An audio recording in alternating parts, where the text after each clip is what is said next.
नमस्कार। चलिए आज एक सफर पर चलते हैं, न्याय के एक ऐसे प्रतीक की कहानी जानने जिसने न जाने कितनी पीढ़ियों के भाग्य को एक नई दिशा दी है। जी हां, हम बात कर रहे हैं पंजाब और हरियाणा उच्च न्यायालय के शानदार इतिहास की। तो शुरू करते हैं एक सवाल से। अगर हरियाणा की सबसे प्रतिष्ठित, सबसे महत्वपूर्ण इमारत के बारे में सोचा जाए तो जहन में क्या आता है? देखिए, ये कोई पुराना किला या शाही महल नहीं है, बल्कि यह है न्याय का मंदिर। एक ऐसी जगह जो हमारे लोकतंत्र की सबसे मजबूत नींव में से एक है। तो चलिए इस कहानी की शुरुआत करते हैं इसके आज के स्वरूप से, जिसे बहुत ही सही नाम दिया गया है, न्याय का महल।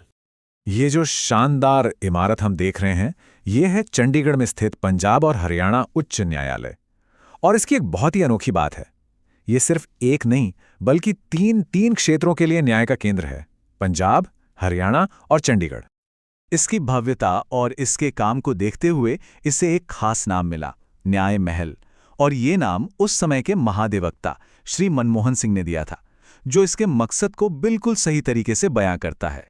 वैसे इसकी वास्तुकला इतनी असाधारण है कि इसे मशहूर आर्किटेक्ट ली कॉर्बुज़िए ने खुद डिजाइन किया था। और तो और जुलाई 2016 में यूनेस्को ने इसे विश्व धरोहर स्थल यानी वर्ल्ड हेरिटेज साइट का दर्जा दिया। इससे पता चलता है कि ये कितनी अहमियत रखती है। अब देखिए, इतने बड़े क्षेत्र में न्याय व्यवस्था को चलाने के लिए एक मजबूत जुडिशियल टीम की जरूरत तो होगी ही। इस अदालत में जजों की जो स्वीकृत संख्या है वो है 85, जिसमें 64 स्थायी और 21 अतिरिक्त न्यायाधीश शामिल हैं। लेकिन एक मिनट, इसकी कहानी हमेशा से चंडीगढ़ में नहीं थी। इसकी जड़ें तो पहाड़ों में है। चलिए जरा पीछे चलते हैं और देखते हैं कि ये अदालत शिमला से चंडीगढ़ कैसे पहुंची। तो हुआ यूं कि 1947 में जब भारत आजाद हुआ तो इस अदालत की स्थापना शिमला में हुई। फिर 1955 में ये अपनी नई मंजिल यानी चंडीगढ़ में आ गई। एक और बड़ा मोड़ आया 1966 में, जब दिल्ली के लिए एक अलग हाईकोर्ट बना दिया गया, जिससे इसका अधिकार क्षेत्र फिर से तय हुआ। इमारतें तो अपनी जगह हैं, लेकिन किसी भी संस्था की असली पहचान तो उसके लोगों से होती है। तो अब मिलते हैं कुछ ऐसे ही खास लोगों से जिन्होंने इसके इतिहास को बनाया है। सोचिए, आज़ादी के वो शुरुआती दिन थे जब अदालत शिमला में थी। उस नाजुक समय में जस्टिस रामलाल ने इसके पहले चीफ जस्टिस के तौर पर पद संभाला और इस संस्था की नींव रखी। न्याय के क्षेत्र में एक बहुत बड़ा और ऐतिहासिक पल तब आया जब चंद्रावती हरियाणा की पहली महिला वकील बनी। उन्होंने आने वाली अनगिनत महिलाओं के लिए रास्ते खोल दिए। लीडरशिप की भूमिका में जस्टिस रितु बाहरी का नाम बहुत खास है।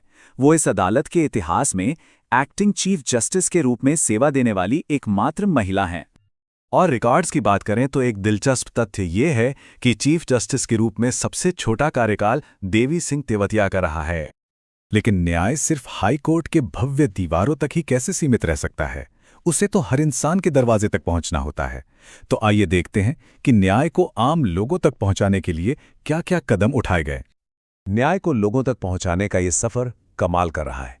देखिए, 1919 में झज्जर में एक स्थानीय अदालत से शुरुआत हुई। फिर 2007 में नूंह में देश की पहली मोबाइल कोर्ट चली, यानी अदालत खुद लोगों के पास पहुंची।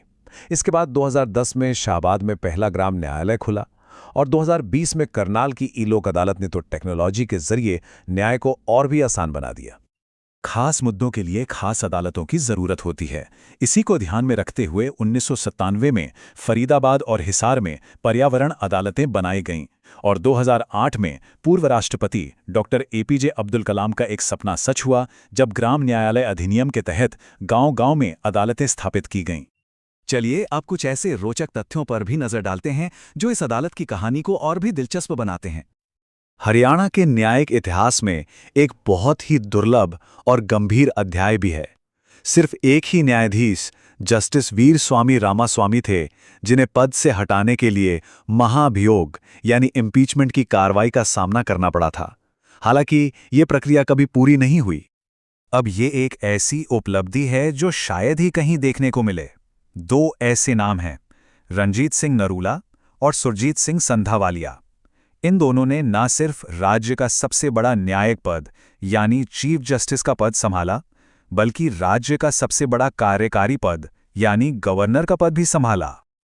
और अगर हाल के दिनों की बात करें तो इस अदालत ने फिर से अपनी ताकत दिखाई जब जस्टिस जगदीप सिंह लोहान ने उस हाई प्रोफाइल डेरा सच्चा सौदा मामले में ऐतिहासिक फैसला सुनाया था जिसने पूरे देश को हिलाकर रख दिया था। तो 1919 के एक छोटे से स्थानीय कोर्ट से लेकर आज के डिजिटल जमाने की ई-सुनवाई तक, वाकई ये न्याय के विकास का एक लंबा और बहुत ही प्रभावशाली सफर रहा है। और यही सफर हमें एक बहुत बड़े सवाल पर लाके छोड़ देता है। जैसे जैसे टेक्नोलॉजी और समाज बदल रहे हैं, भविष्य में न्याय का चेहरा कैसा होगा? ये एक ऐसा सवाल है जो आने वाली पीढ़ियों को रास्ता दिखाएगा।